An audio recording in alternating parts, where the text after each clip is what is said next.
Hello दोस्तों, आप सभी को गुलाब जामुन जैसी मीठी मीठी नमस्कार और उसी के साथ आप लोगों का स्वागत है मार्केट के पैचअप या ब्रेकअप शो में।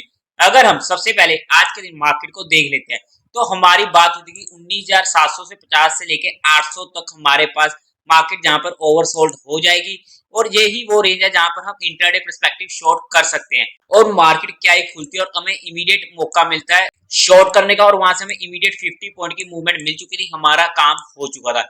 फिर से मार्केट हमारे लेवल के पास आती है और फिर से हमें एक अच्छी मूव मिल चुकी थी 100 पॉइंट्स की, जहां पर फिर से हमारा काम हो चुका था और आप लोगों को टेलीग्राम चैनल पर अपडेट कर दिया था।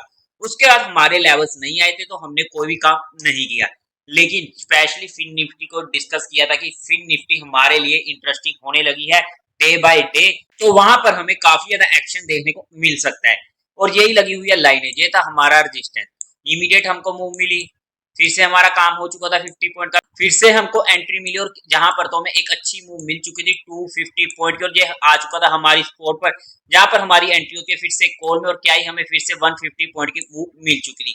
उसके बाद तो ये एक ही जगह पर घूमती रहती है जहां पर आप लोगों को टेलीग्राम चैनल पर मैसेज कर दिया था कि इस बार हम यहाँ पर काम नहीं करेंगे, स्पेशली बाइंग साइड में। अगर मार्केट इसके नीचे जाएगी तब हमें वहां पर स्पेकुलेशन का मौका मिल जाएगा, लेकिन हमारा एक अच्छा काम हो चुका था जो हमारे लिए आज के दिन मोर देन सफिशिएंट होने वाला था। एक इतनी अच्छी अच्छी कॉल्स हमें आज के दिन मिले, पिछले कुछ दिनों से हमें ट्रेड्स नहीं मिल रही थी हमारे लेवल्स के अकॉर्डिंग, लेकिन मार्केट ने कहा कोई बात नहीं, तुम लोगों ने पेशेंट रखा है तो आज ही आपको एक साथ इतनी सारी ट्रेड्स दे देती हूँ। उसी के साथ साथ अगर हम आज के दिन का एफआई और डीआई डाटा चेकआउट करते हैं तो एफआई ने आज के दिन 2100 करोड़ की बाइंग करी है, वहीं पर डीआई ने 1300 करोड़ की सेलिंग करी है। नेट में बाइंग का फिगर मेजर फिगर है जो हमारे लिए और मार्केट के लिए पॉजिटिव रहने वाला है। इसी के साथ साथ आप लोग हमारा टेलीग्राम चैनल भी ज्वाइन कर सकते हो, टेलीग्राम चैनल का लिंक आपको डिस्क्रिप्शन में मिल जाएगा, या फिर आप direct market love affair search करके वहां से भी ज्वाइन कर सकते हो।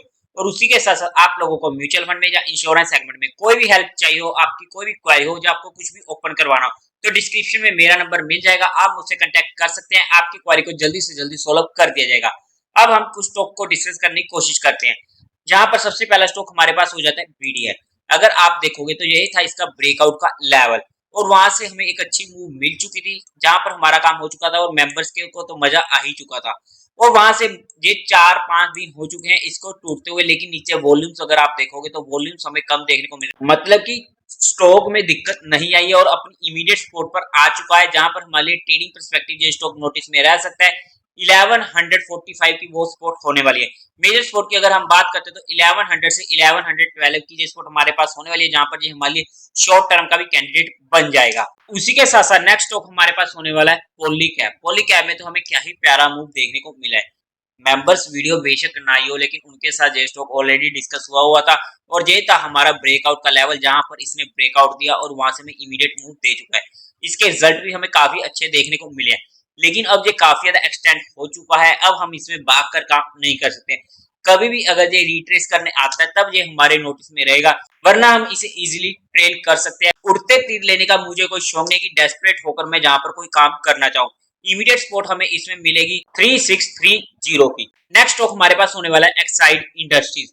एक्साइड इंडस्ट्रीज की अगर हम बात करते हो अपने इंपोर्टेंट एवरेज के पास आ रहा है, 20 की मूविंग एवरेज के पास, जहां पर ये हमारे फोकस में रह सकता है कल के लिए। इंट्राडे पर्सपेक्टिव ये 242 का वो लेवल होने वाला है। ट्रेडिंग पर्सपेक्टिव हमारा स्टॉप लॉस 1% से ज्यादा का नहीं होना चाहिए। उसी के साथ साथ last but note the list stock आज के लिए रेनबो इंडस्ट्रीज, ये भी अपने इंपोर्टेंट एवरेज के पास आ रहा है 1002 के पास। इसमें इंपोर्टेंट सपोर्ट मिलने वाली है, जहां पर ये हमारे ट्रेडिंग पर्सपेक्टिव नोटिस में रह सकता है। अगर हम इसकी मेजर सपोर्ट की बात करते हैं तो 952 की वो होने वाली है, अगर हम शॉर्ट टर्म की बात करते हैं तो। उसी के साथ साथ कल होने वाली है नेटवर्क टेक्नोलॉजीज इंडिया आईपीओ की फाइनल डे, जहां पर अगर हम सब्सक्रिप्शन देखते हैं तो एक अच्छा सब्सक्रिप्शन हमें देखने को मिला है, लेकिन बहुत लोगों के मन में ये होने वाला है कि वो सब्सक्रिप्शन हमें देखने को नहीं मिल रहा है जैसा हमें नॉर्मली आईपीएस में देखने को मिलता है, जो कि काफी अच्छे होते हैं।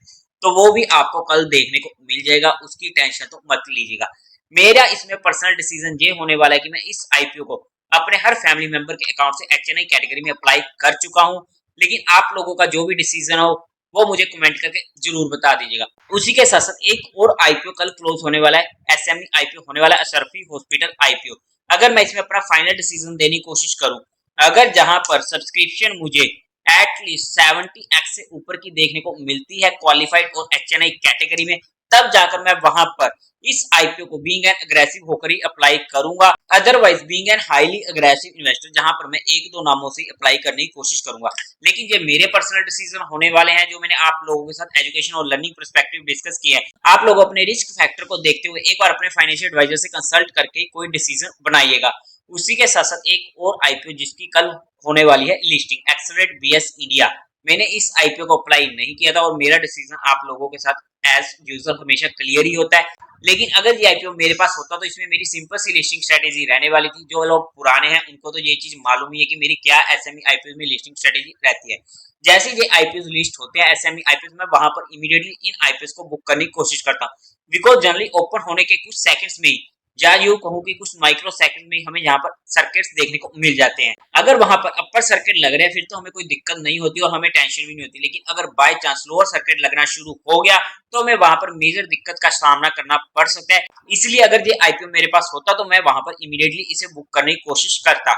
लेकिन आप लोगों का जो भी डिसीजन हो एक बार अपने फाइनेंशियल एडवाइजर से कंसल्ट करके डिसीजन बना लीजिएगा। उसी के साथ साथ अब अगर हम निफ्टी की बात कर लेते हैं कल के लिए, लेवल्स हमारे पास सिमिलर होने वाले हैं कल के लिए भी। जे हमारे पास इंपोर्टेंट स्पॉट होने वाली है। अगर मार्केट जहां पर गैप डाउन खुलती है या जहां पर नीचे आने की कोशिश करते हैं तो जहां पर एक बार कॉल बाय का अटेम्प्ट करूंगा, जहां से मुझे एक 150 से 100 पॉइंट की मूव देखने को मिल सकती है जिसके लिए मैं प्ले करना चाहूंगा। लेकिन जहां पर हमारा स्टॉप लॉस 30 पॉइंट से ज्यादा का नहीं होना चाहिए। अगर मैं रेजिस्टेंस की बात करूं तो इमीडिएट रेजिस्टेंस हमें यही मिलने वाला है कल के लिए। अगर इसके ऊपर निकलता है और 15 मिनट भी सस्टेन करता है तो हमें ऊपर की साइड की मूवमेंट देखने को मिल सकती है। अगर हम बात करें कि क्या अब भी जहां पर मार्केट ओवरसोल्ड रहने वाली है, जी नहीं।